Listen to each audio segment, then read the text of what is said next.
built-in AI. Right. It is better.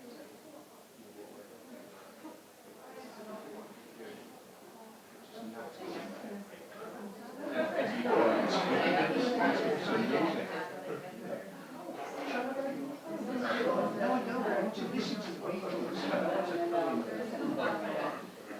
It's like a 6-year-old child. Hello.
Before we start, can I ask everyone to turn your phones off in the room turn them off or put them on airplane mode? Good afternoon, everyone. So I think we'll begin by saluting the shrine together.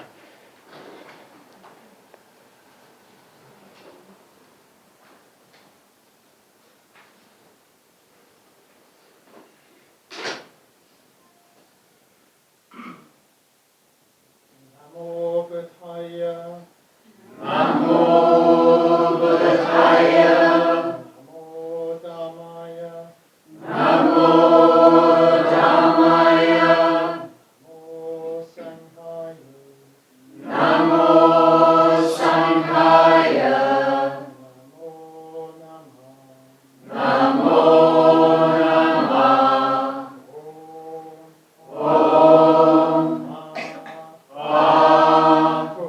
Om.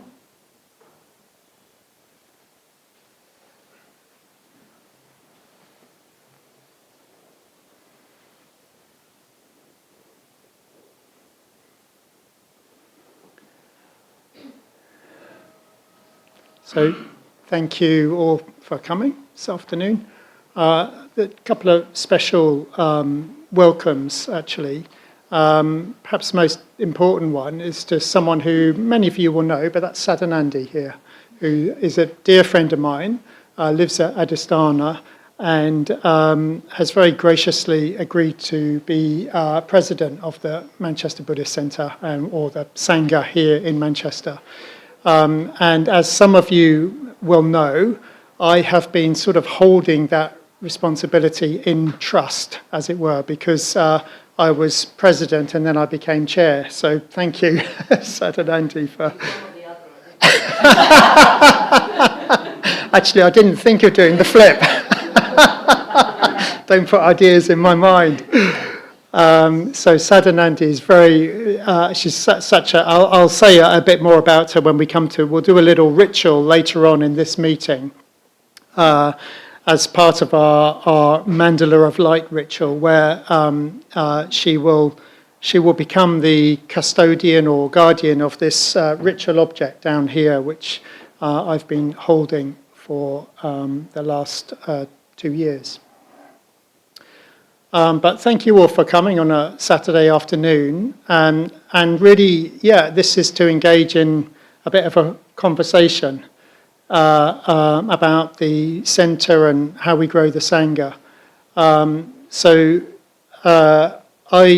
What we'll do, well, I'll just set the scene for a little bit, maybe 20, 25 minutes, something like that. I think maybe we'll just spend a little bit of time, like 5 minutes or so, in pairs, just to digest and assimilate and any kind of questions or comments you have. And then really we're here just to have an open conversation. So I'll kind of facilitate that from here. Susanna's very kindly offered to go around with a microphone, and there's a few people who are on Zoom or YouTube. Hello to you, and they can put some questions in the chat if they want to ask, bring something into the room. And thank you, Susanna and Nipeksha Priya, for doing the tech that enables that to happen today. Also, I just want to say another special hello, actually, if you don't mind me singling you out, Sudhira, but not very many of you will know Sudhira, who was ordained the same time as Aparajita, I think, so quite a long time ago. And you were a long time ago around the London Buddhist Centre, weren't you? But you now live down in the south of France, and you've been down there for a lot. In fact, I visited your home down there. So I just want to say Sudhira is over here for a bit of work and just asked if he could come along this afternoon. So very warm welcome to you, Sudhira. Very nice to see you. And thank you for the rest of you just for spending a Saturday afternoon here. I'll just say something. We are going to do a ritual later on. I just thought it's quite important to engage in ritual, like generally, but also, with some of the proposals and conversations and, the future of the Sangha, very much kind of like, what are we doing and where are we going? I think marking these ritually is really important. And we sort of evoked these protectors at the beginning of the year, first 3, now 4. So, there's something, I'll say a bit more when we get to that, but there's something about, I wanted to mention them now because you can always just think of those protectors as almost like guardians of any conversation that we have of this nature. So, they protect us all the time and we can just keep them in mind. Anyway, I'll say more about them when we get there. So the idea is that we go on until about 3:30 or something. Maybe we might stop before then and have a short tea break, and then we'll do this ritual, and that will include the presidential handover. And then some of us have then got some charity governance afterwards as well. We're required to have an annual general meeting as part of our charity status, and how that works is that anyone who's an order member of good standing in the Manchester Sangha can be a member of the charity, and then once a year the members and the trustees come together. There's 1 or 2 formal things that we have to do. Some of us have got that later on. So I'll just begin by saying a few things, really. I think what I'll do is I'll just go back to, I sent out an email several weeks ago inviting you to this event. And so I laid out the reason for doing that. And I thought I'll just go through 1 or 2 aspects of that, just to kind of set up a conversation today. Because this, I've been here 18 months now. When did I start? May of last year. And because I'd already been visiting Manchester as president, I sort of knew some of the conversations and the decisions that were going on and how significant they were. So it's been working at quite a slow and steady pace to kind of figure out what to do and how to go about that. And, that's included spending quite a bit of time on just working out what a Sangha is, what a Buddhist Centre is, and what are the principles that underlie that. And therefore, on that basis, how do we go forwards? So, one of the important things is can I just recommend you this document? Most of you will have seen this, I think, or I hope. It's 30 pages, so it's not a 10-minute read. But for the good, the welfare of many, out of compassion, which are words of the Buddha that Vishankar picked up on, and sort of, is the archetypal expression of what we're trying to do as a community. And then the subtitle, Mapping Pathways at the Manchester Buddhist Centre and Beyond. So pretty much everything, that was in that document it's almost like a synthesis of all the conversations that have been going on around the centre, even before I arrived here, about what to do with the centre and how to frame that and so on. So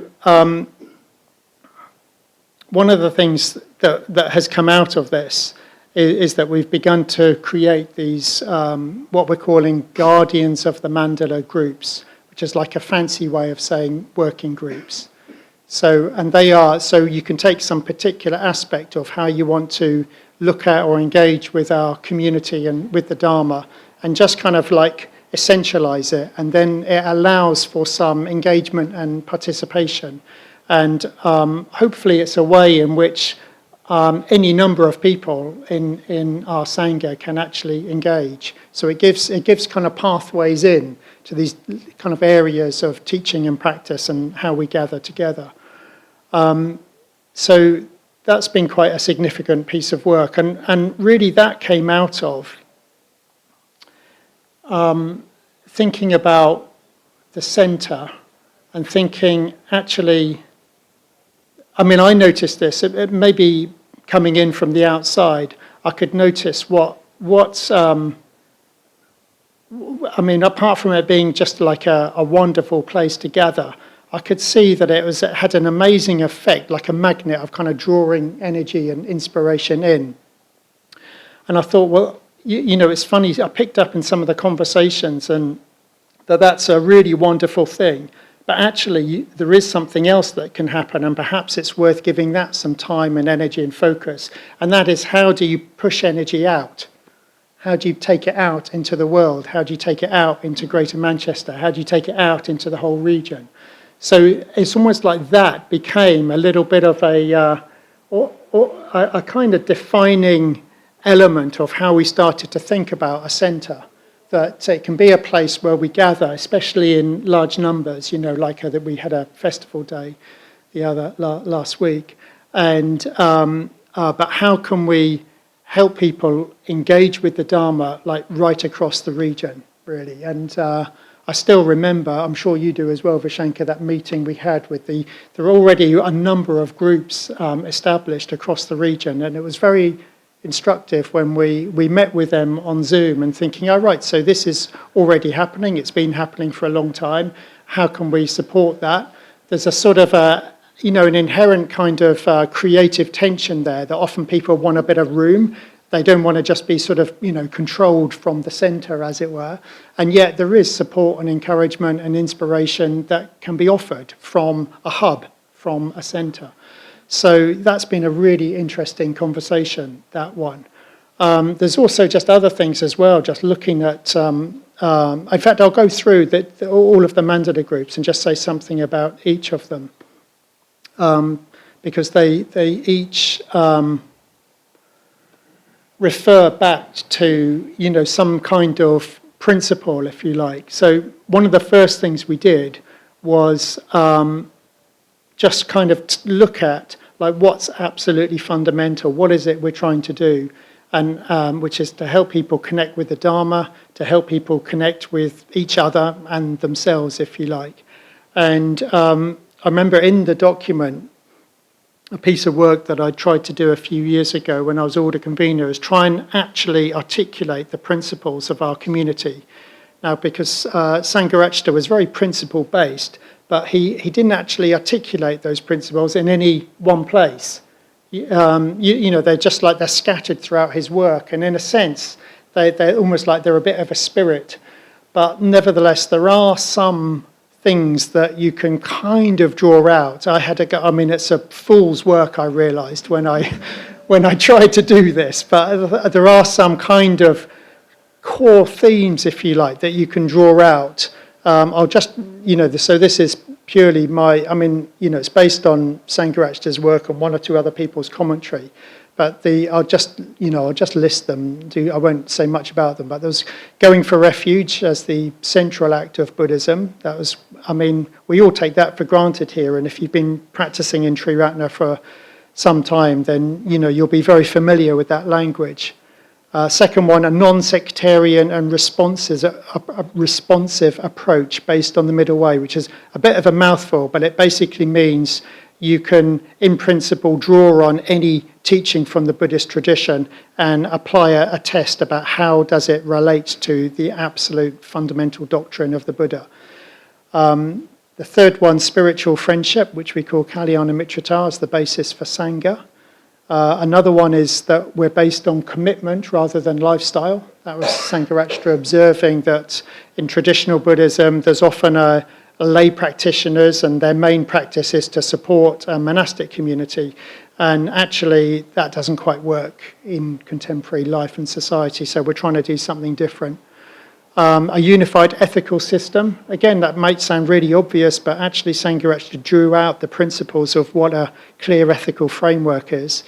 A system of meditation or Dharma life, something that's coherent, all joins together.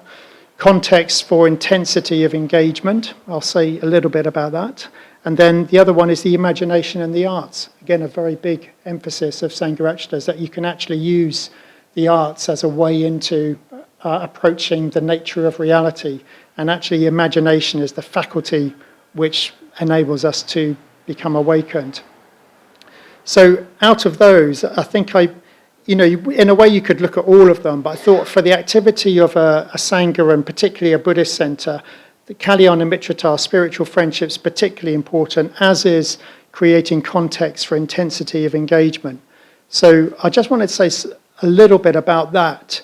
And I'll just quote from Subhuti here, one of our main teachers, who kind of synthesized a lot of Sangharakshita's work.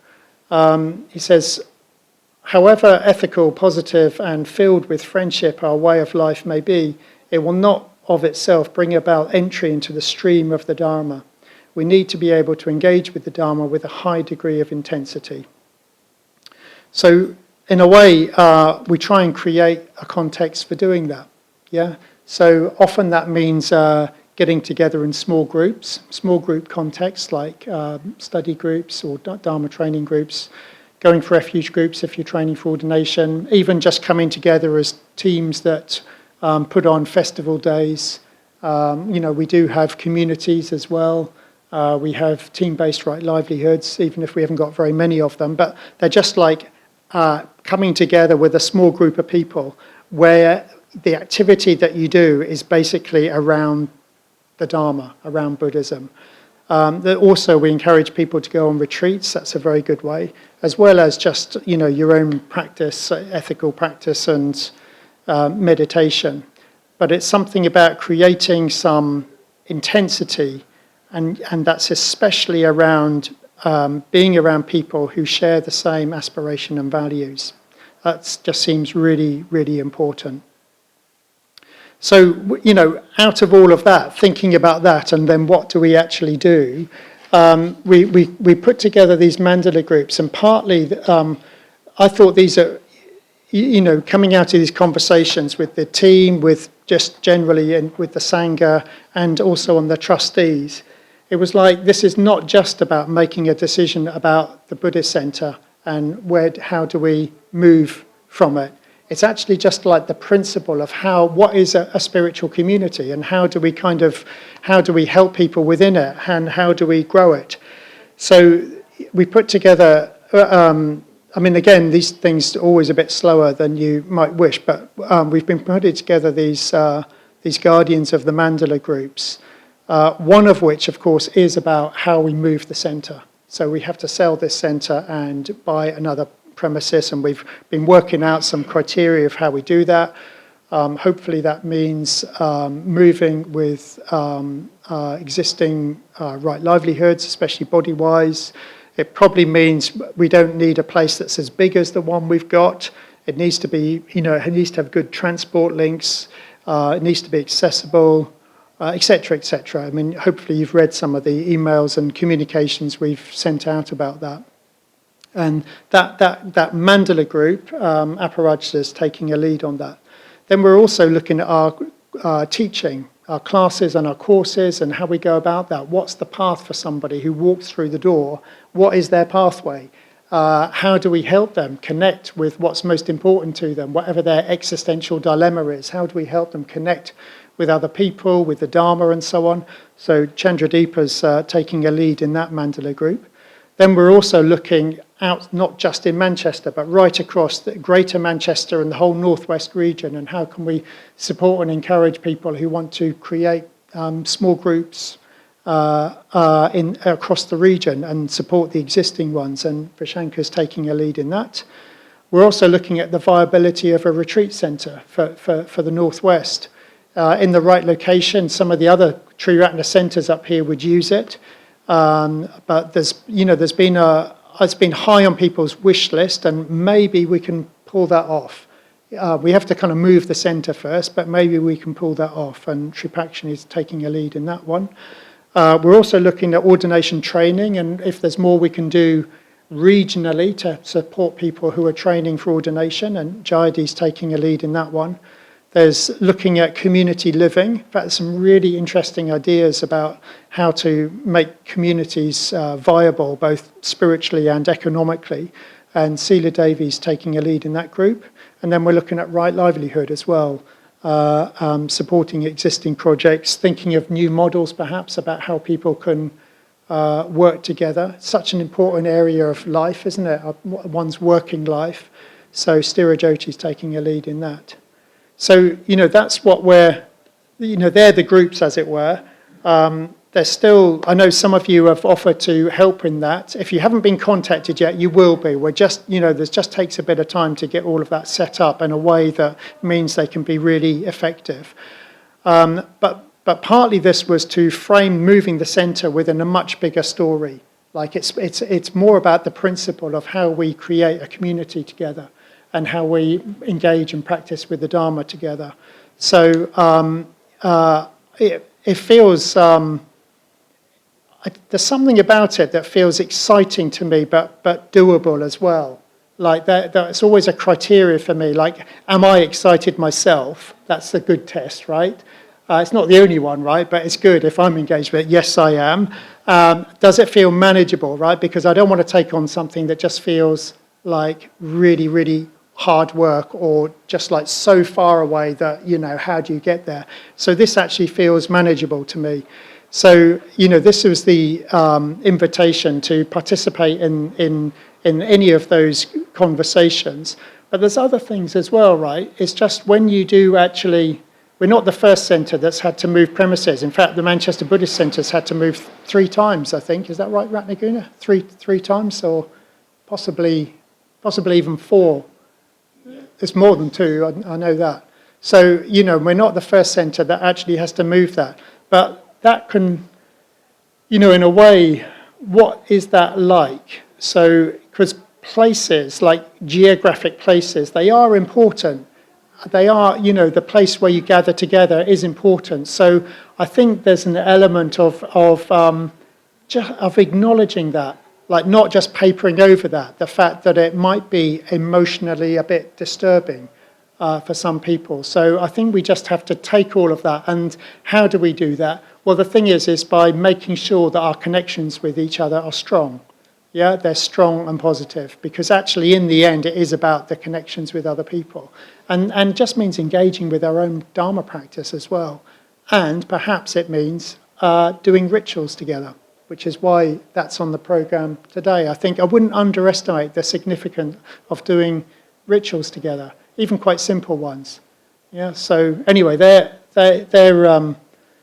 kind of where we're at. So just let me pause for a moment and see if there's anything else I want to say before we just kind of open this up.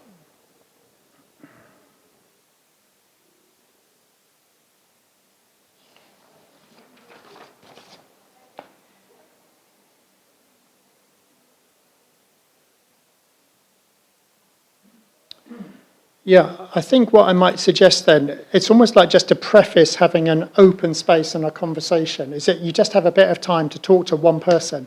It's just like, why are you here today? What's important to you? How do you want to contribute? It's just like have a few minutes like that, just to kind of, it's almost like what I want as many of you as possible to actually speak to all of us. And sometimes it's a bit easier to do that when you've just had a conversation with one other person. So I suggest we just spend a few minutes doing that, maybe 5, 6, 7 minutes or something, and then we'll just have this open conversation. Are you able to do that with the people online? Yeah, Buddha Sevika, if you're there. If you want to get people into chat rooms or something. How many people have we got online, by the way?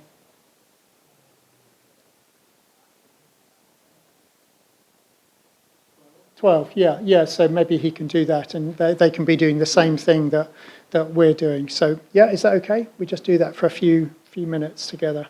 Thank you.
Thank you everyone. Yeah, you're so engaged, that's all right.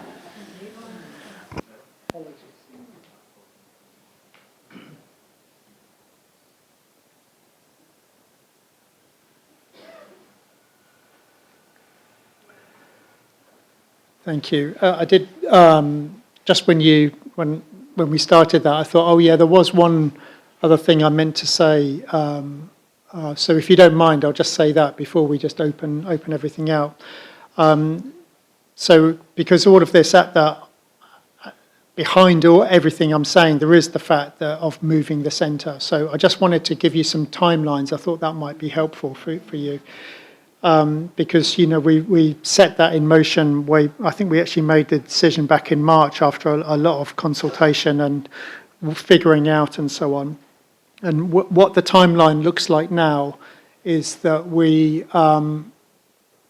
plan to, all other things being equal, we plan to put the centre on the market early next year, so probably like January next year.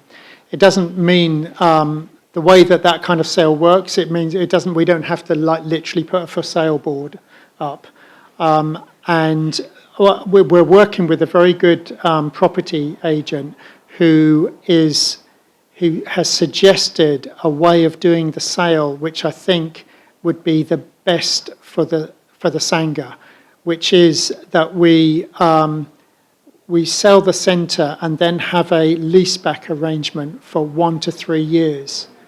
So it's a very interesting financial instrument that we can set probably a low rent in, and you can build it into the purchase. And what he told us is that very often suits purchasers, because they're very often not ready to begin, to take possession, to take ownership, as it were. So it actually can help them.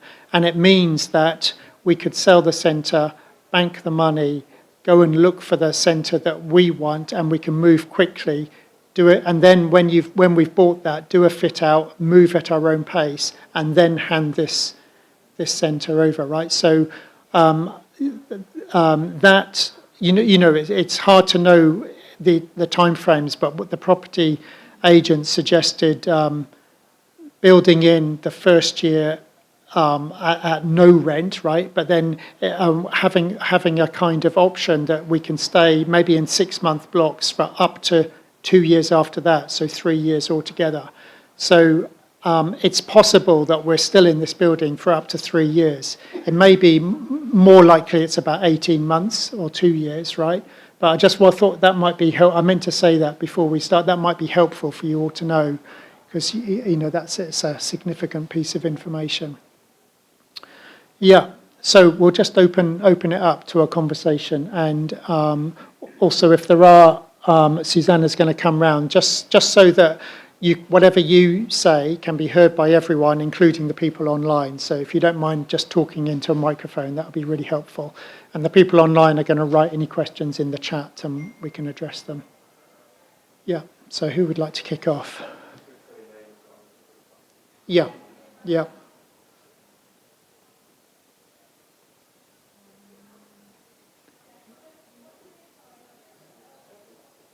Yeah, Moksha Sri. Thank you very much. That's a very interesting model for moving. Sounds helpful. For me, I haven't fed this back to you, partly because of what was going on for me over the last year or so. But having read the document, one of the things that came to mind, and you may have thought about this, is about safeguarding for the satellite, I don't know what you'd call them, satellite groups, or the other groups, because it's a really important thing to consider. It's a kind of legal obligation, and I just think with the history of our movement and things that have tended to go pear-shaped, it's really important to give some consideration to about how the centre can support that, and how we can be confident that those small groups are functioning ethically and within the law, actually. Yeah. No answers now, I just Yeah. wanted to raise that. Yeah, thank you, Moksha. Sorry. Yeah, I haven't actually given it a lot of thought, but you're right, it is an important consideration. I know, for example, that in the Stockport group, because Paranayaka is familiar with the safeguarding policies that we have here at the centre, he's adapted them for that centre. And he said it's more than just having a policy, it's about some training and understanding and awareness and so on. But I actually imagine he's doing that quite well. But he says he's got a bit of a model that other groups could use if they wanted. So that might be one possibility. Yeah, I think it's also keeping up to date with the changing legislation, Yes. and Yes. because that can shift and change quite significantly. Yeah.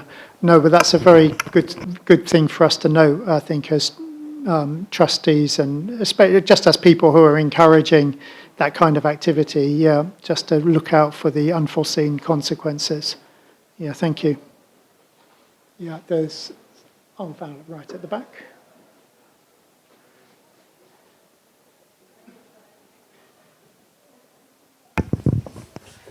Hi, it's Val from Preston. I just wanted to say on the back of what you've just added that Paranayaka actually has shared those documents when we've met through the ECA. So we do have at Preston a copy of Paranayaka's safeguarding policies that we've obviously got access to. Yeah. So I think in some ways that's already on the go. But I think it's more than just having policies. Yeah. I think Yeah. it's about having Yeah. somebody who understands. Yeah. Okay. Thank you. Thank you. Thanks, Val. Yeah. Someone else? Yeah, Ratnagita.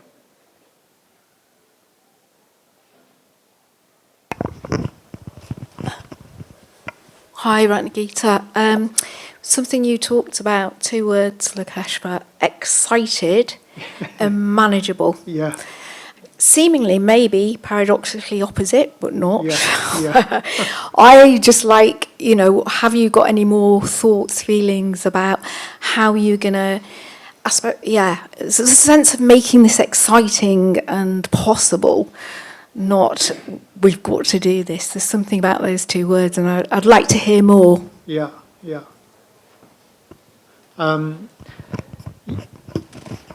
Well, I think one of the things is to, at least for me, it may not work for everybody, but it is to evoke that realm of the beyond and make the connection between that and then what we're actually doing, the kind of the prosaic, the profound and the profane, if you like. So, that's why I thought it was good to actually include a ritual element and today.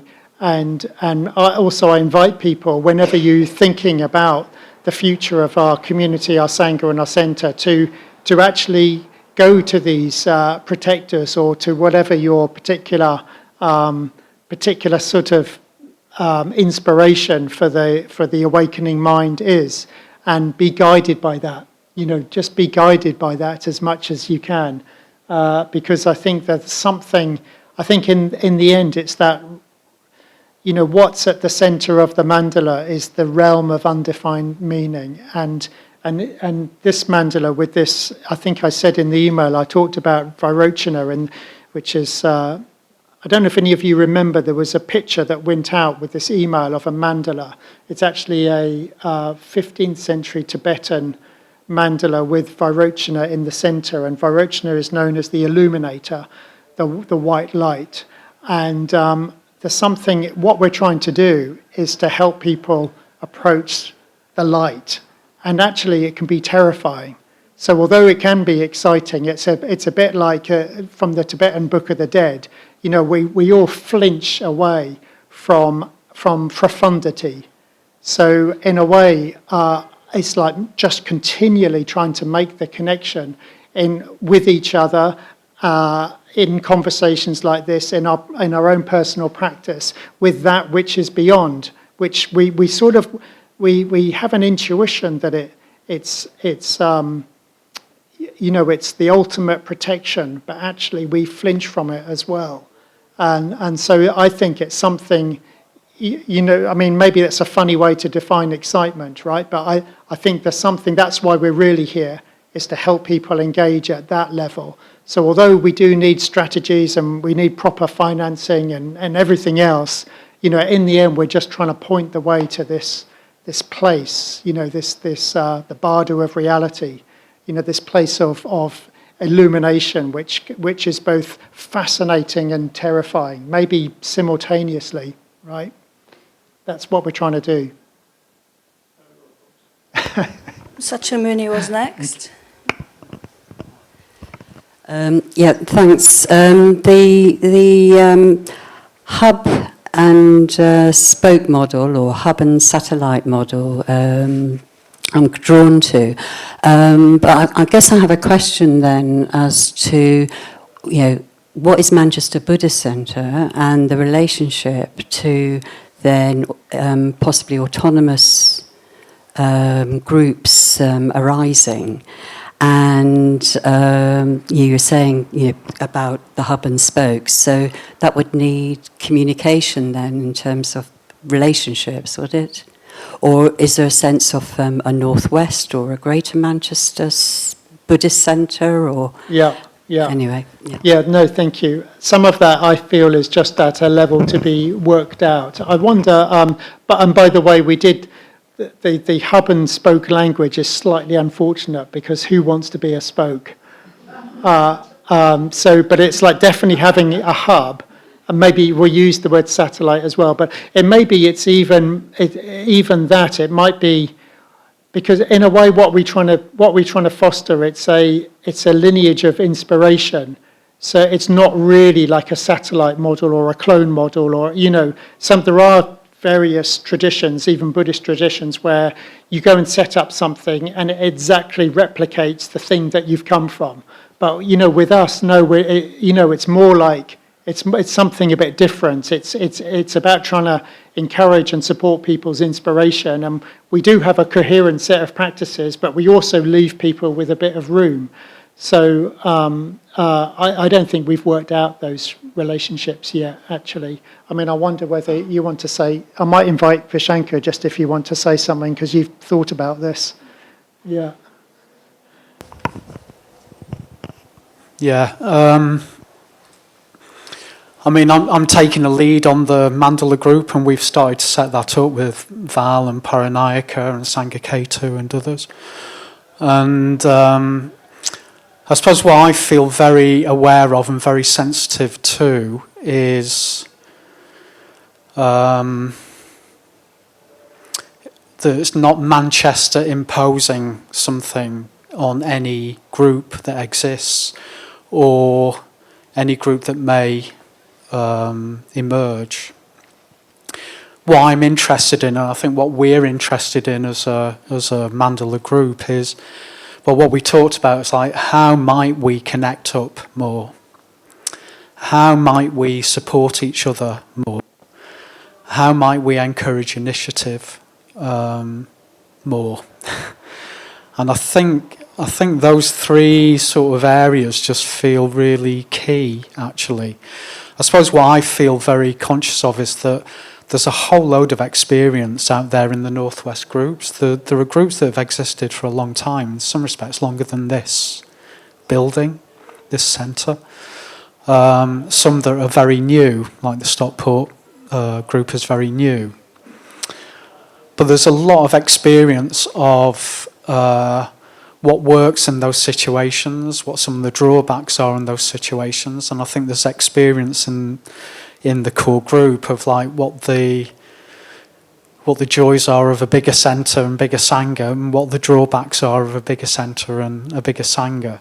But there's an existing relationship that's been going on for years, I think, between people in the Northwest groups and the Manchester Sangha in various ways, and I think it's how we just draw on that experience. One of the whether we do it or not, one of the things I'm really interested in is some sort of oral history of the groups in the Northwest, like something about sort of just having some way of documenting the experience to then, for people who are setting up new initiatives to draw on and to learn from, and then for those people in those existing Sanghas, if they wish to support those who might want to set things up in the future. So, yeah, I think I feel very sensitive, I think, to the question you're raising, Sakyamuni, and I think others in the Mandala group are very aware of that, and it's what we're working with already, So, yeah, I hope that sort of illustrates something. Yeah. There's Mahabodhi and then Vidyapala. Yeah, hi. I mean, when we opened the centre in '96, and I got ordained in '97, and then with Vidyamala and Guniketa, we formed the festival committee. And it was my job to sort of do shrines and also sort of like imaginative rituals and stuff like that. So one of the things that we did was we did what I call the cars ritual. So we started here and we went out into the city and we kind of traced like seed syllables in the different areas, So like Vidyamala was like going around Moss Side tracing the kind of Tran seed syllable through the streets with coloured rice and stuff. Really? And it was like, I was leading it in the middle of the shrine room, and it was like, I felt this expansive. Yeah.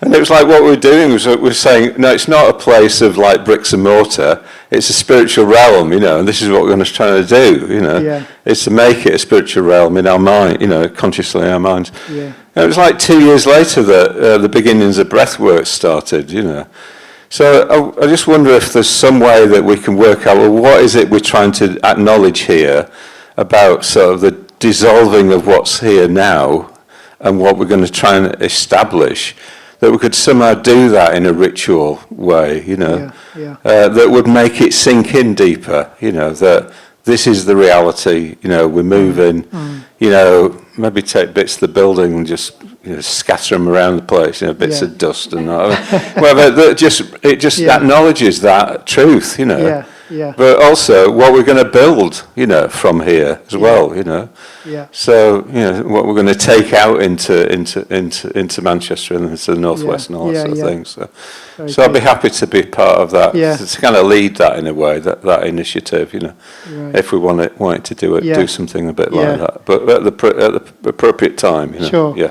No, thank you, Mahabodhi. I'll just comment on that as you take the mic over to Vidyapala.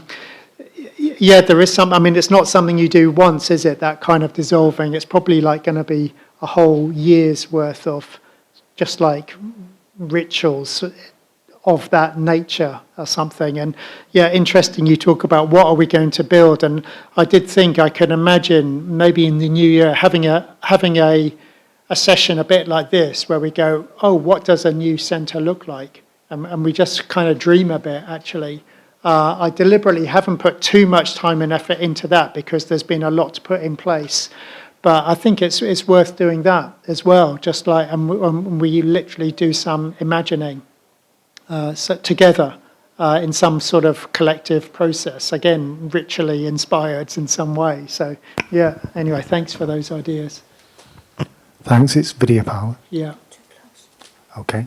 I think you've already just started to answer the question I was going to ask, which was, you talked about putting the centre for sale in January. I wondered whether you had any sense of what kind of building we might buy. You talked about Bodywise coming with, but I guess it would be smaller. Would it have a kitchen? Would it have study group spaces? I suppose I'm curious if you have any sense of what kind of space we are going to be moving into, what the kind of vision is for that. If you have one. Yeah, thank you.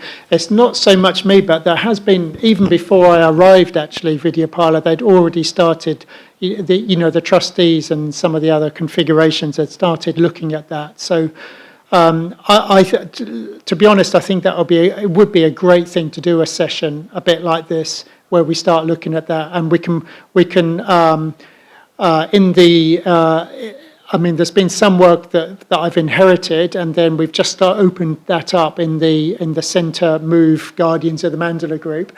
And so we've gone through what are some of the existing things. I think we should just put that in front of, in a session a bit like this, so that there's, there's a few key things, right, that I could probably say, but there's a whole load of detail that we just haven't, A, we haven't got there, and B, you always have to leave a bit of flexibility.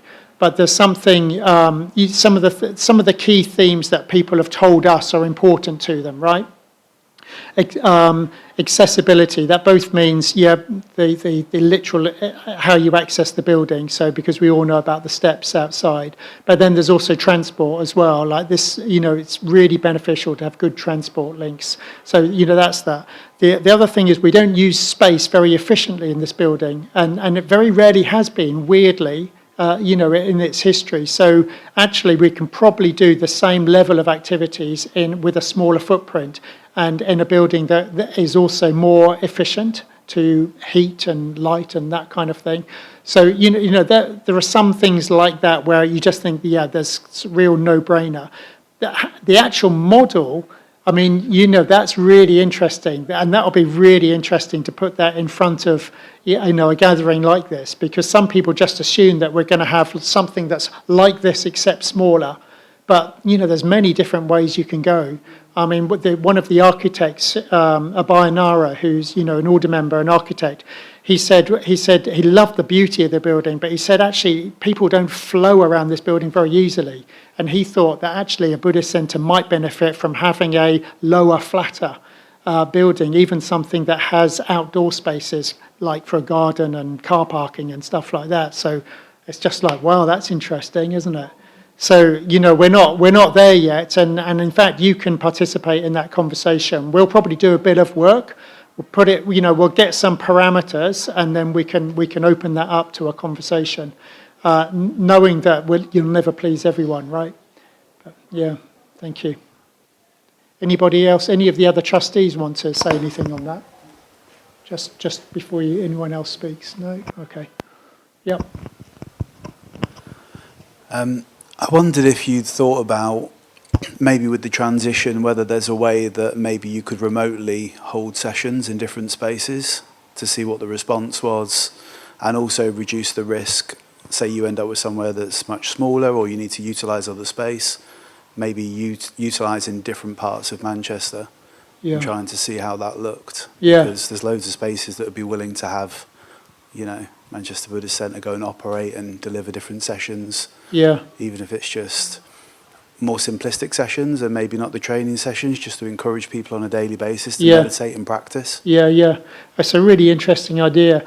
I mean, I wonder whether, if you don't mind, I just combine that idea with the previous point about the groups and so on, because how we set up new groups, it doesn't have to be on a strict template where a small group becomes a bigger group and then becomes a Buddhist centre.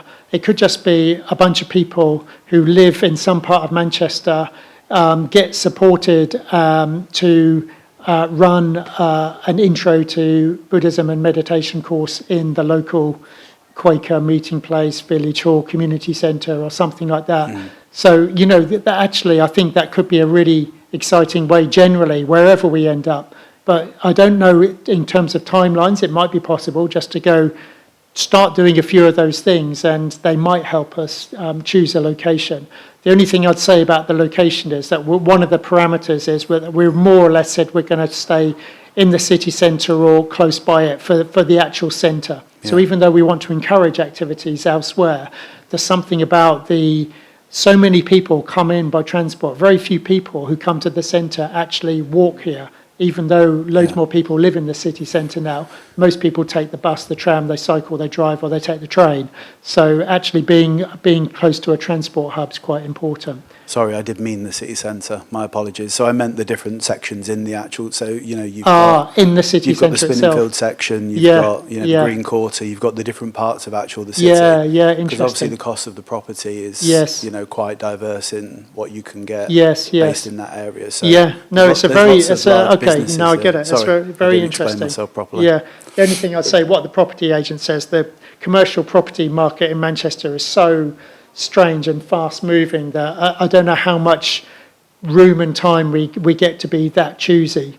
Of just like doing a kind of analysis of all the different quarters of, even though ideally that would be a really good thing to do, it might, it might be, anyway, who knows, right? But it's not like there are already 200 properties out there that are suited to us that we can go and visit.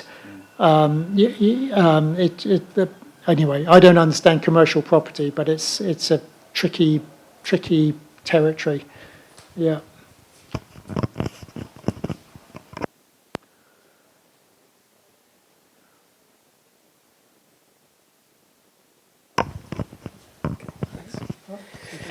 I'm probably the only person here who doesn't know the answer to this question. Yeah. But I might not be. Yeah, go for it. I'm just curious, the primary motivation to move was a financial difficulty, or that was the starting point? That was the starting point, yeah. And everything's followed on from that? And everything's followed on from that, Sudhira, that's right, yeah. Okay. Yeah. And so I suppose the other question is, are there any immediate alternatives in terms of location or a building or a place to go? Well, I don't know that we need them because we're not under instant pressure to move. And ideally, I think we would have a centre that we could seamlessly move into. That there are some places that have done it the other way around, like Glasgow, for example. They sold their centre, they were homeless for a while, rented some premises, and now they've got a centre. But it was although it's worked out all right in the end, it was quite disturbing for the Sangha. So I'm not sure we need to go down that route. Okay. I mean, we may have to, but the way that we can do the sale, I think, means that we stand a best chance of being able to seamlessly move from one premises to another. Okay. Yeah. Ratnagita? Yeah, I'm really excited about the mandalas, and it feels it's important that they have autonomy to, if you like, come up with ideas that may or may not be possible or even thought of. Yeah, you mean the mandala groups? The mandala groups. Yeah. And there may then come a point, because we've only got, we have to be practical, there's only so much money and all these brilliant ideas. What will be the process for filtering that and deciding X, Y, and Z? Yeah. Yeah, well, that is the crucial question. Yeah, that is the crucial question. So, in fact, that's on the trustee agenda for next Friday. So, and it's basically how do you have a decision-making process that basically where you can actually make a decision, but you also have enough room for some flexibility. So that is the area that we're navigating. So you need to be reasonably clear for all of the mandata groups of their what your criteria are. I mean, the big one is the centre, but we're also really clear that we definitely want to, if we can, we're assuming, right, that we're going to move with Bodywise, for example. It may be that the size is a little bit reduced or something. Hinterland, again, we've extended that as an offer to them. I don't know whether they want to or whether it's possible. We've also been told it's unlikely we can get a building where with residential permission, but definitely we want to have a new Gasinga, as it were, even if it means purchasing a flat or a house somewhere else. But that's definitely in the mix. These other activities, I mean, there is room perhaps that when you unlock an asset like this, that you can use a proportion of that asset to fund some activities, like maybe support some people to go and set up some new groups. So they're going to be quite interesting discussions, because I sort of feel, well, we have to get the centre moved right. We don't want to you don't want to extend yourself too far before we actually know what we're doing with the Buddhist Centre. So I kind of feel we need to get the Buddhist Centre done right and then look at what's left over. But you also want to have something in mind. It's like I really, you know, if we could make a retreat centre happen, that would be amazing. So you don't want to kind of try and use too much of the assets so there's nothing left over for that. So basically you're just going to have to set a wish list, set your criteria, probably set some proportionality to each area, and also a robust decision-making process to how you navigate that. Yeah, so basically that's what we're in the middle of right now. Yeah. Yeah, just add, it's Chandradeep, by the way. I'll just add as well that in terms of how the groups work, so we've had one meeting, haven't we, with all of the people who lead the Mandala groups, which I imagine ongoingly will be a space where ideas can be thrown about. And I think we have spoken, haven't we, about working out what the remit is of a group, what decisions can be made within the group, and then what needs to be taken, like with you there and everyone else. But also with at least the Mandala group that I'm going to be leading, I think maybe all of them, there'll be an outer and an inner as well. So there's like a few people.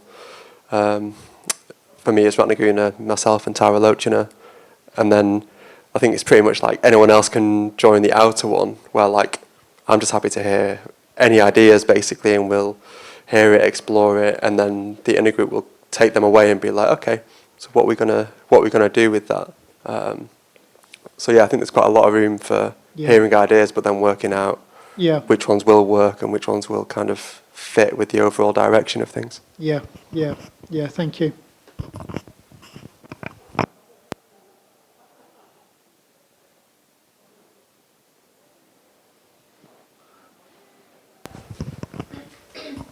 Satyamuni, it's just to come back to the Mandala groups. So is this going to be, I should imagine quite a lot of people have stepped forward to offer, kind of involvement and engagement.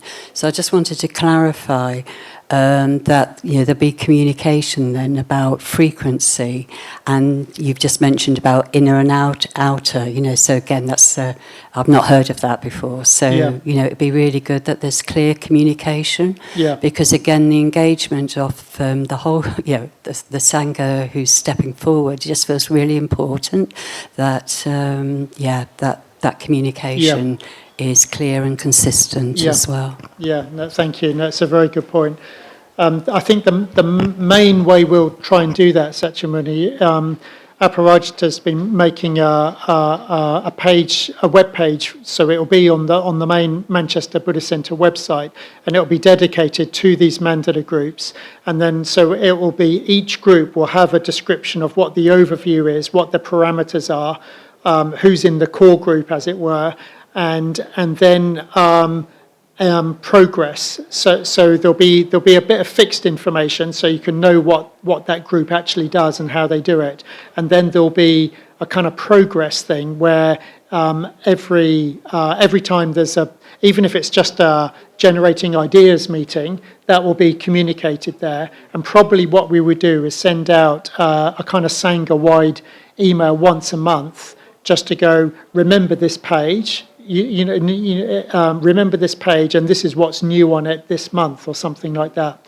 So there will be more information, but we're hoping to keep it all onto this one page of the That'll be live pretty soon. Actually, we hope to get that up and running in the next week or two. The basics of it are already there. So then there should be a kind of monthly update from I don't know from when we'll start, but pretty soon. Yeah, thank you.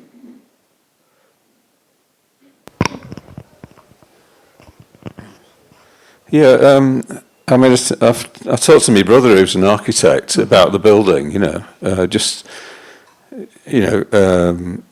how attractive is it to a developer, and he kind of on the back of a napkin kind of worked out, well, okay, this is what they'd have to sell this, number of flats they have to have in it, and how it costs to convert the building to and he seemed to indicate that there wouldn't be that much profit in it for a developer, because in a way we're handing on the same problems to them that we've got now. Sure.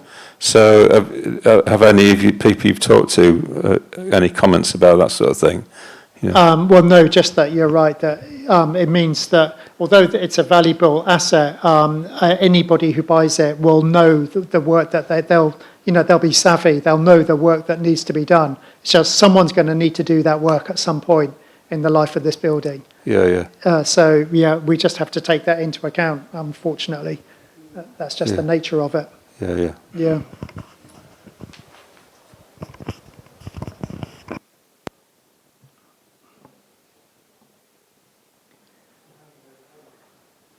Yeah, I think so. Just a couple more. I'll just want to check if anybody, especially anybody you go, but if anybody hasn't spoken, because I think we'll pause in a minute and have a little break before we do the ritual element. So yeah, go ahead. Just a quick question. Are you definitely thinking of purchasing another property, or potentially would there be a chance of maybe renting a property and then using the money maybe for a retreat? So will all of the money from the asset definitely be used, or part of it used to purchase a property, or is there any thought of working with maybe like a large property developer like Bruntwood own 38% of the city, who would probably be really willing to give a massive discount to somebody like the centre to have like a bespoke space, and they own loads of derelict buildings that they're slowly developing, which they'd probably be willing to adapt that to support a local charity, and it's kind of part of their MO. Just to answer your question, actually, it was debated quite a lot actually in the trustees even before I arrived here, and there's benefits and limitations on both sides. But in the end, it was pretty clear with the trustees that the ideal situation is to purchase either long leasehold or freehold. I can't remember all the details now, but there was just certain pretty good reasons, I think, for doing that, even though, if you'll forgive me, I can't remember what they all are now, but I've been working on that assumption that actually I decided not to re-question that. They'd done quite a lot of working out in that, and thought all other things being equal, I'd like to purchase or long lease the new building rather than rent. Thank you. Yeah. There's a question from Bodini online, which says, can you clarify what model decision making is going to be implemented? For example, sociocracy model.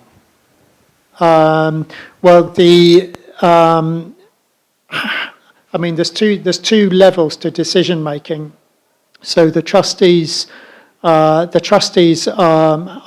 the responsibility for making decisions about anything that is to do with the governance or assets of the charity, and we operate on a principle of consensus. But consensus, there are variations on that, so you can have majority votes, but the principle is you try and work for consensus. So that's how we operate. There's another level, though, that's at the level of kind of governance and charity, even the legal structure within which we operate. There's another thing, though, which is about taking the Sangha with you, right? Which is so it's not legal, but it's like something that I'm very aware of. It's just like, how can you do something where as many of the Sangha are behind what you do as possible?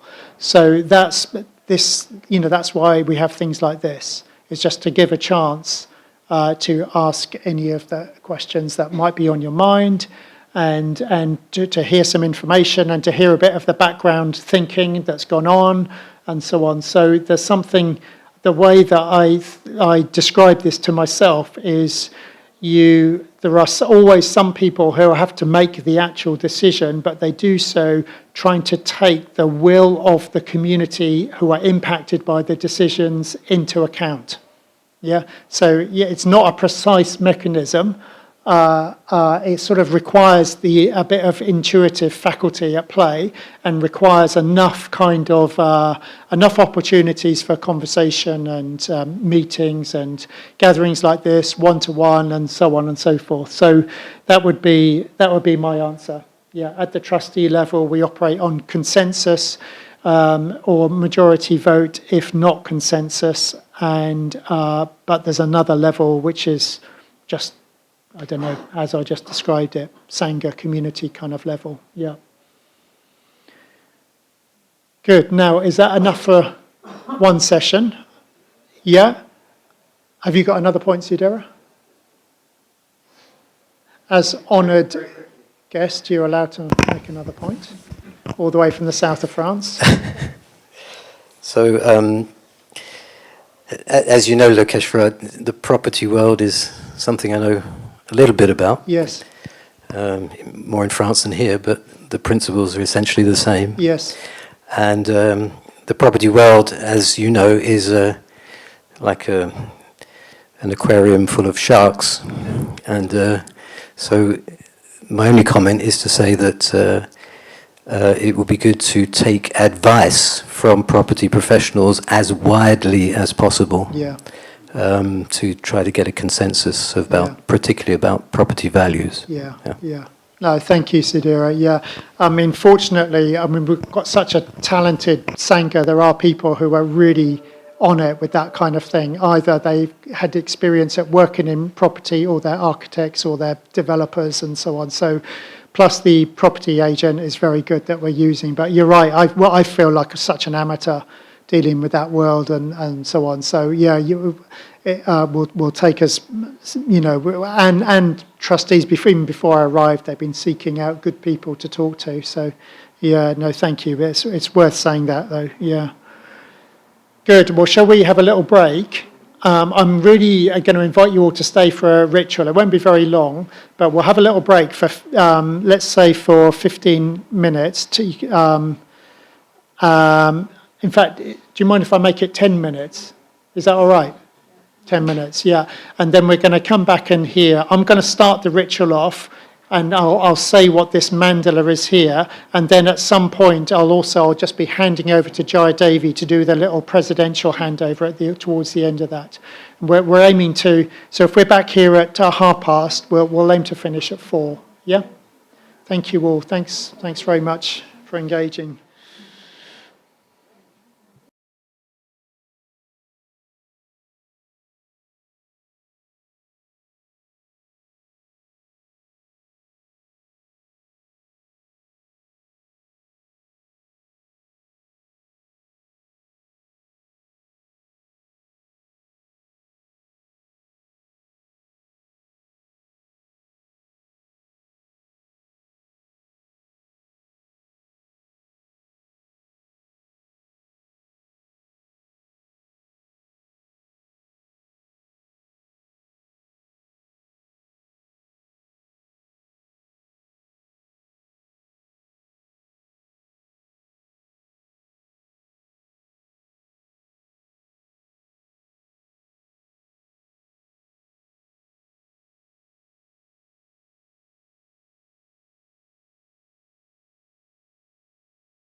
Good, is that a natural pause? Might be one or two other people coming.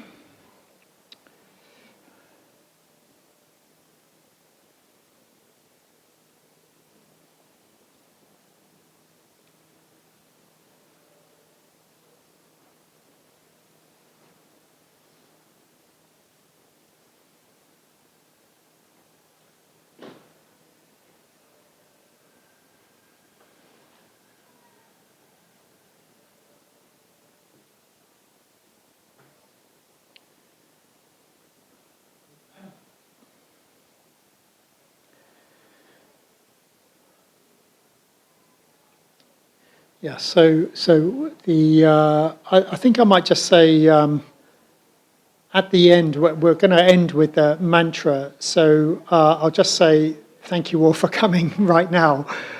So we don't have to say anything right at the end. No, I really value just having a context to have conversations like this. And I think we probably will do something a bit similar that might be more specifically to do with what a new centre might look like in the new year. We might have another session like this one. But thank you for coming and engaging and speaking and asking questions and so on. And so we're going to finish with a ritual. And my invitation is, to evoke this aspect. I mean, it's a good thing to evoke in our lives at any time, but especially around these conversations, it's like the conversations themselves need protecting. They need protecting from the realm of the beyond, the realm of the Dharmakaya, if you like. So, and we have these four protectors. So there's green Tara in the front, Vajrapani on the left there, Thousand-Armed Avalokiteshvara on the right, and Manjushri at the back. So we can think of these as our guardians and protectors for this time that we're in. And I've got a few lines that are going to be an evocation of each of them that we're going to do in call and response. And then I think we'll just do the little the president handover. So that will be me placing the ritual object on the shrine and Sadhanandi making an offering and then taking it. And in my mind and heart, I want to say, Sadhanandi, for me it's all of a piece, evoking these four guardian protectors and then Sadhanandi becoming president of Manchester Buddhist Centre. I want to say this now, so I don't have to say it sort of in the midst of the ritual. I just wanted to say thank you for taking it on, and I think of you as a guardian and a protector. And you protect what's really valuable, which is to do with the Dharma, and it's to do with the people who practice the Dharma. So I literally can't think of a better person I would like to be becoming president of this centre. And if you don't know Sadhanandi, you have a joy to behold as you do. And there's something, I think what I especially like, if you don't mind me just saying a few words, I especially like the fact that you give clarity and confidence, and you take responsibility even when it's a stretch. Yeah, so even, and sometimes you can feel it's a stretch. Sometimes you can even say that, you even acknowledge it. And I really like that. There's something very human about operating in that way, of providing protection, but being very human with it. That I think it's an exemplification of a Dharma life lived in the midst of a Sangha. So I really value you doing that. I really value the conversations I have with you, which can also be very playful and so on. But if I need some help managing a knotty Sangha Dharma problem, I know that you will listen. And I really, really appreciate that. I also just know a lot of other people benefit from you as well. And you make that part of your life and practice. You make it your life to be like that, to be available to people as well. So I know you have a lot of other responsibilities, but I really want to say thank you for coming and taking this. And as someone who's only moved here 18 months ago, they're worth getting to know, actually.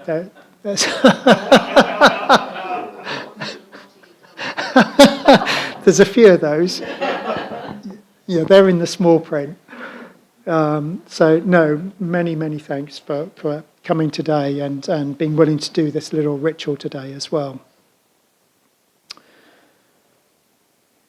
Yeah. So what we'll do, we'll just sit for a few minutes, and then I'm going to invite you to do these verses with me and call and response to evoke this this realm of protection and guardianship. That's when we come to do the mantra at the end. Vishankar's going to lead the Shakyamuni mantra, and so you're all invited to come up and light one of these tea lights, and then if there's room for them all, I don't know if there is, but you place them in the middle of the mandala there. Hopefully it's not too much of a stretch to do that. There's a little kind of offerings bowl there. So we're placing light into the middle, and that's the place where Vairochana sits, the illuminator, sometimes known as the Adi Buddha. So when you make that offering, it's a real invitation to ask for ask for protection, and also we ourselves can be protectors as much as we're trying to honour the Buddha Dharma and live an ethical life. We are protectors as well. So there's a kind of double invitation there to ask for protection and also recognise that all of us can offer protection as well.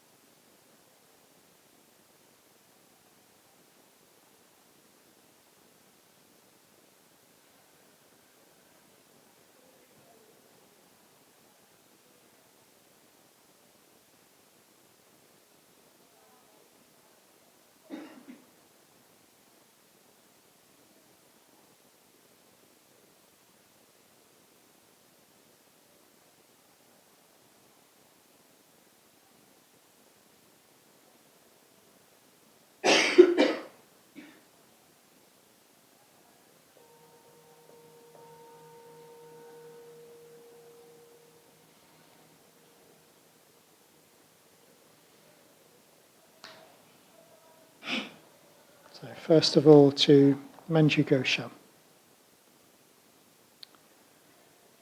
I rejoice in the nature of Manjughosha. I rejoice in the nature of Manjughosha, The Bodhisattva of wisdom. the Bodhisattva of wisdom, Who is a protector from ignorance. who is a protector from ignorance, An ocean of Dharma knowledge. an ocean of Dharma knowledge, A fountain of spiritual inspiration. a fountain of spiritual inspiration, A heroic defender of life's true meaning. a heroic defender of life's true meaning.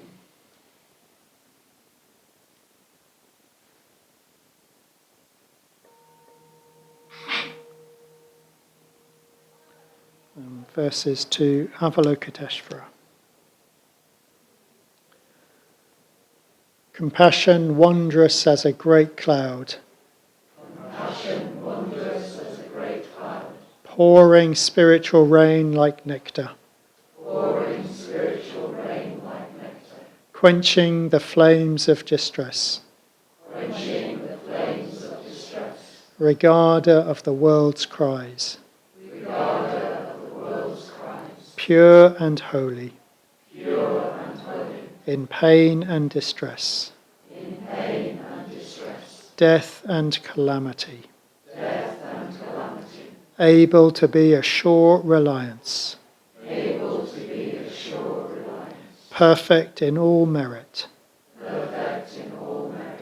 With compassionate eyes beholding all. With compassionate eyes beholding all. And a boundless ocean of blessings. And a boundless ocean of blessings.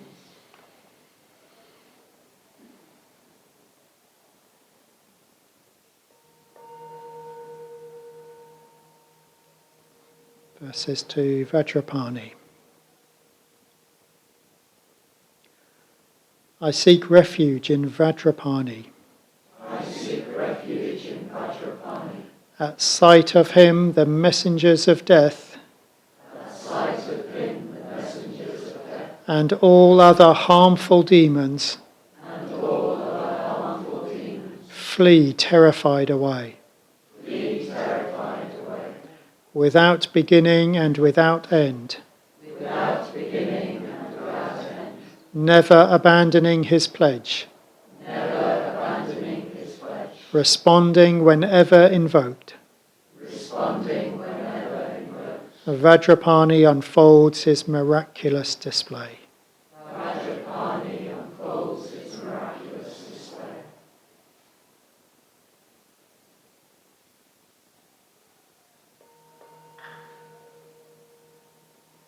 Verses to Green Tara. Midnight star. Midnight star. Lighting up the northern sky. Lighting up the northern sky. With the brilliance of your love. With the brilliance of your love. You who are worshipped. You who are worshipped. Even by the loving gods. Even by the loving gods. To Tara I pay homage. To Tara I pay homage. Out of devotion to you. Out of devotion to you. I offer to all beings. I offer to all beings. The fruits of your heart. The fruits of your heart. To each individual being. To each individual being. I give without end. I give without end. Cool lakes and rivers. Cool lakes and rivers. So they may bathe in your compassion. So they may bathe in your compassion. Sweet food and drink. Sweet food and drink. So they may feast on your compassion. So they may feast on your compassion. The sun, moon and stars. The sun, moon and stars. So they may be lit by your compassion. So they may be lit by your compassion. Rich breezes full of perfume and flower scents. Rich breezes full of perfume and flower scents. So they may breathe your compassion. So they may breathe your compassion. And music of birds and instruments. And music of birds and instruments. So they may hear the sound of your compassion. So they may hear the sound of your compassion.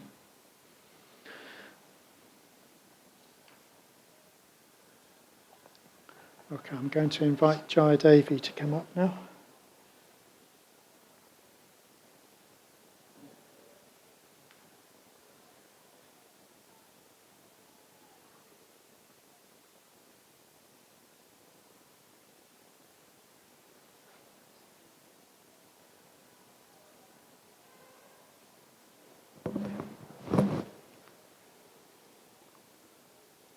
So my pleasure and privilege to oversee this presidential handover. Oh dear, I must just rejoice in Sadhanandi. I know she's already been rejoiced in. extraordinarily generous of her, extraordinarily generous. She's not just taking up our presidency because she's got a bit of spare time. I don't know where she finds the spare time, but we are truly fortunate to have her, truly fortunate. Yeah, I have seen her in action. I have seen her with naughty, extremely naughty issues, and I'm impressed. I'm not easily impressed, but my goodness. So we were very, very lucky to have Sadhanandi with us. So I've never been a president. I think it's quite informal, but she's got our back and she's on our side. And I think with that we can go very far. And as I say, we're really lucky that she's chosen to do this for us. Wonderful. Thank you so much. Okay. So the ritual is very simple. There's a ritual object which Lokeshvara will first offer the ritual object to the shrine.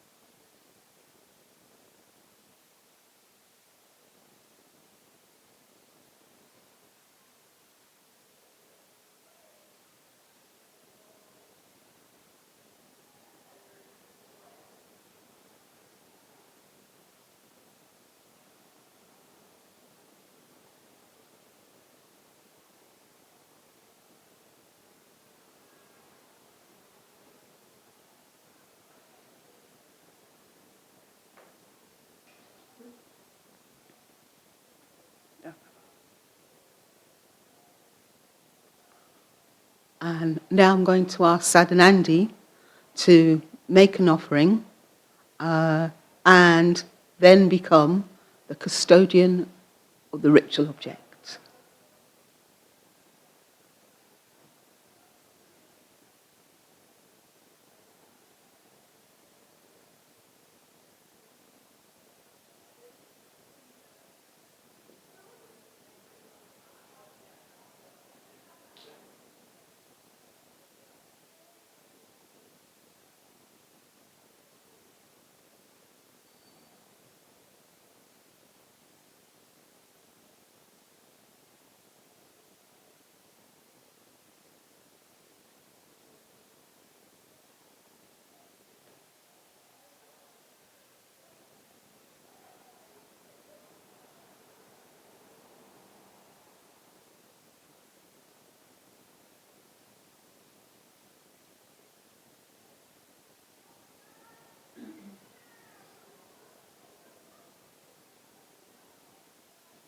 So Sadhanandi is now new custodian of the ritual object, our new president.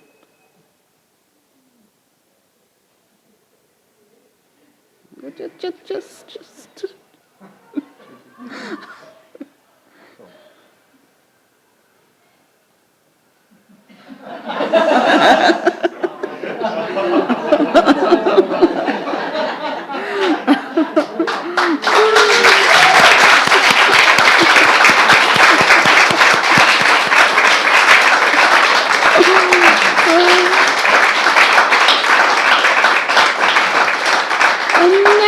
It's time for our hearty threefold.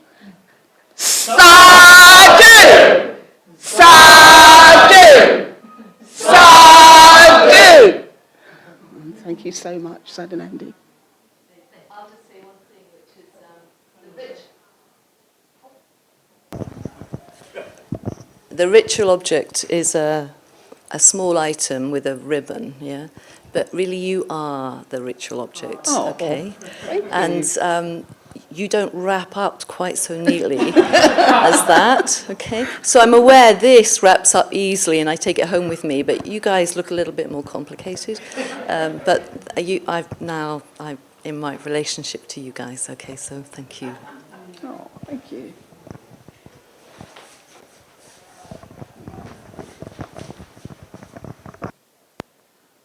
So now we're going to do a verse of blessing in call and response from the Sutra of Golden Light. Sorry, I've been thinking about rituals. It reminded me how much value Sangha placed in rituals. So I'm really pleased to do it. I'm really pleased that we've done this. Okay. By this good act,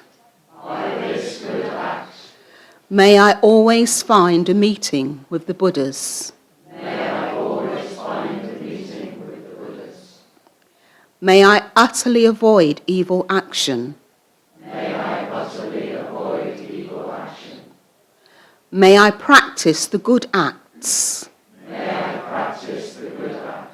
The source of all excellence.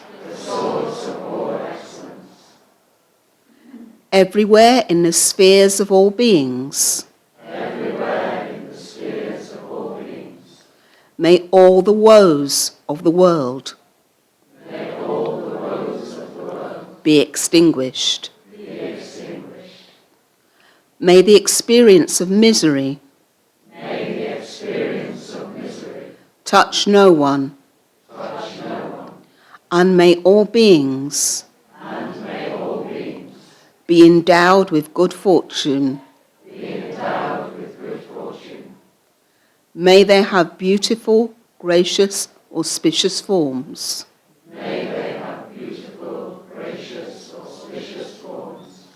And continuously enjoy numberless blessings.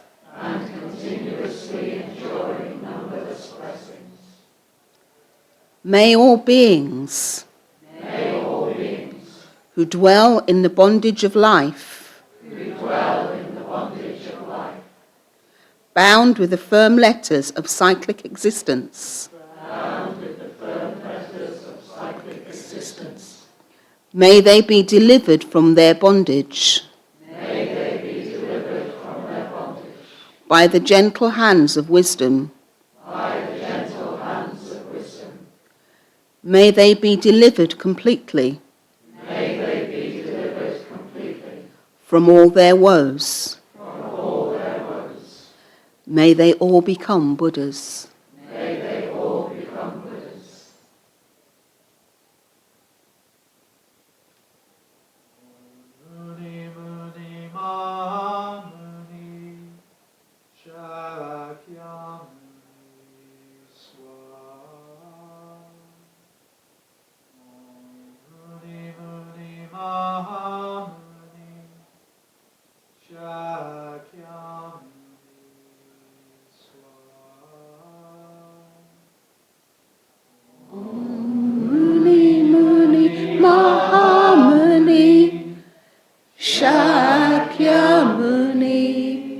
Swaha.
Shakyamuni Swaha. Om Muni Muni Mahamuni Shakyamuni Swaha.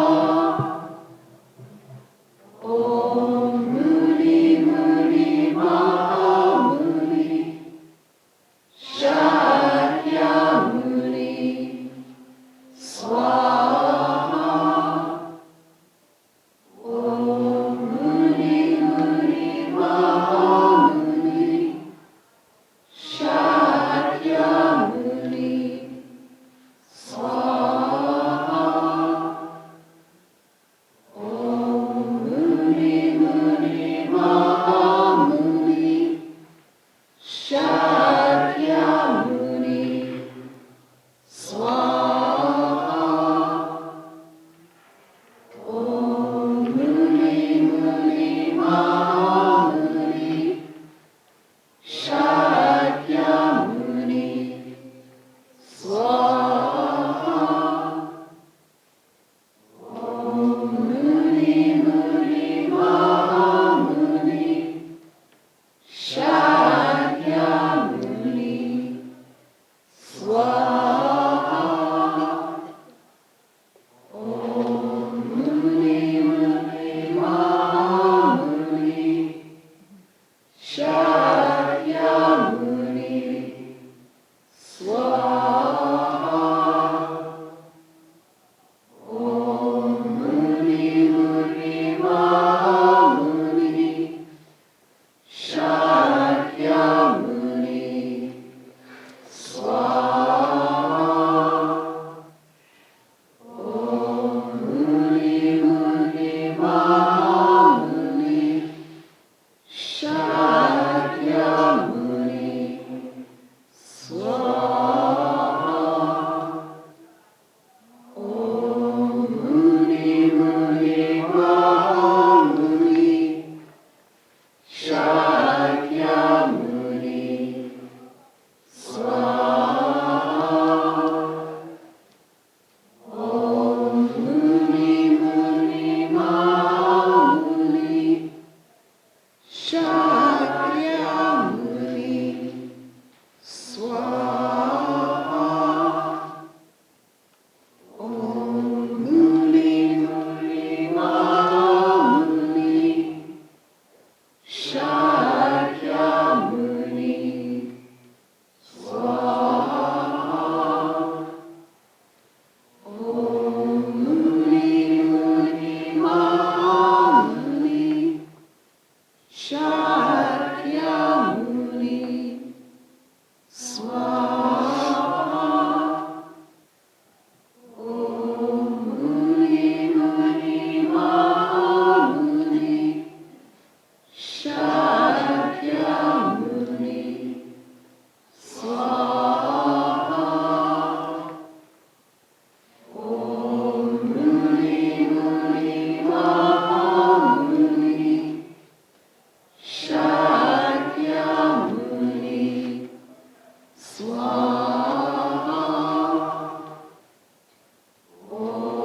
Muni Muni Mahamuni Shakyamuni Swaha. Om Muni Muni Mahamuni Shakyamuni Swaha. Om Muni Muni Mahamuni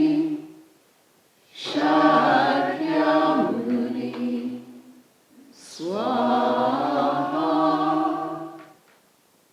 Om Muni Muni Mahamuni Shakyamuni Swaha.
One